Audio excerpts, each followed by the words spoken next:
তাদের হাতে আমি প্রতীক তুলে দিতে চাই। প্রথমেই নোয়াখালী 1 আসন, এই আসনে মনোনীত করা হয়েছে অধ্যক্ষ মৌলানা সাইফুল্লাহ।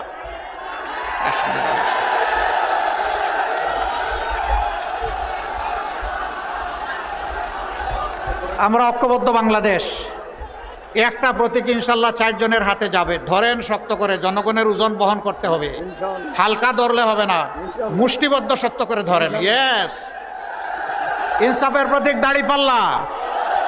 কি দিলাম ওনার হাতে? প্রতীক আছে? কোন সে প্রতীক? আরো জুড়ে। এখন থেকে 12 তারিখ সকাল সন্ধ্যা ইনশাআল্লাহ বিজয় হবে। মাশাআল্লাহ, ইনশাআল্লাহ, ইনশাআল্লাহ বিজয় ছিনিয়ে নিয়ে তারপরে করে ফিরবেন ইনশাআল্লাহ। তারপরে নোয়াখালী 2 আসন, এই আসনে আমাদের বন্ধু সংগঠন, জুলাই যুবকদের সংগঠন, এনসিপির মনোনীত এবং আমাদের সকলের সমর্থিত সুলতান মোহাম্মদ জাকারিয়া। শাপলাকলি আনো নাই? আচ্ছা আমি দিচ্ছি, তুমি হাত উঁচু করো। আমার এই হাতটা হচ্ছে শাপলাকলি, ধরো তুমি আমার হাতে, আমার হাতে ধরো। হ্যাঁ ধরো, এই নিচে ধরো। হ্যাঁ, এই হাতটা কি?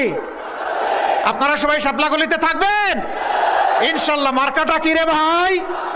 সারাদিন 12 তারিখ ইনশাল্লাহ বিজয় হবে মাশাল্লাহ। এরপরে নোয়াখালী 3, এই আসনে জনাব মাওলানা বুরহানুদ্দিন, আমরা তার হাতে বিজয়ের ইনসাফের প্রতীক এই দাড়িপাল্লা তুলে দিচ্ছি। আল্লাহ তাআলা এই জমিনের, তার এলাকার, সারা দেশের মানুষের পর ইনসাফ কায়েমে তাকে অবদান রাখার তৌফিক দান করুন। ভাই মার্কাটা কি রে? আরো জুড়ে, জোরসে বলুন।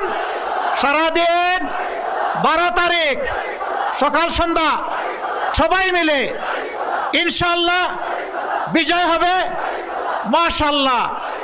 জাযাকুমুল্লাহু খায়রান। তারপরে নোয়াখালী 4,